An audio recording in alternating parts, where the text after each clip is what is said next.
व्हावं मुख्यमंत्री देवेंद्र फडणवीस यांची भेट घेणार आहेत अशी माहिती आठवलेंनी यावेळी दिलेली आहे। बघा, केंद्रीय मंत्री रामदास आठवलेंनी ही मागणी केलेली आहे की अभिवादनासाठी लाखो अनुयायी दाखल होत असतात, कोरेगाव भीमामध्ये एक मोठं स्मारक व्हावं अशी मागणी त्यांनी केली।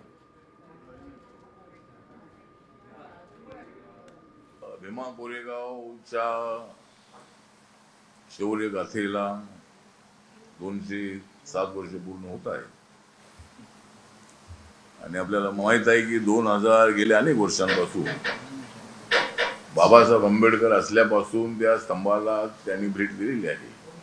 तर त्या ठिकाणी एक भव्य दिव्य स्मारक उभं राहावं यासाठी एक जिल्हाधिकारी आणि समाज कल्याण सामाजिक न्याय खाते जे आहे त्यांनी त्याचा एक आराखडा तयार केलेला होता, पण त्या आराखड्याची अंमलबजावणी अद्याप करण्यात आलेली नाही।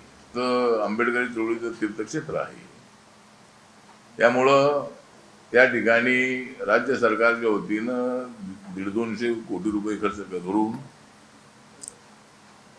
त्या ठिकाणी एक चांगलं स्मारक उभं करावं अशी आमची मागणी आहे। मी माननीय मुख्यमंत्री देवेंद्र फडणवीस यांना भेटणार आहे। अर्थमंत्री अजितदादा पवार हे आमचे डेप्युटी सीएम आहेत, एकनाथ शिंदेजी डेप्युटी सीएम आहेत, त्यांना भेटू, हे स्मारक जे आहे ते चांगलं व्हावं अशा पद्धतीची आमची आरपीआयच्या वतीनं मागणी आहे।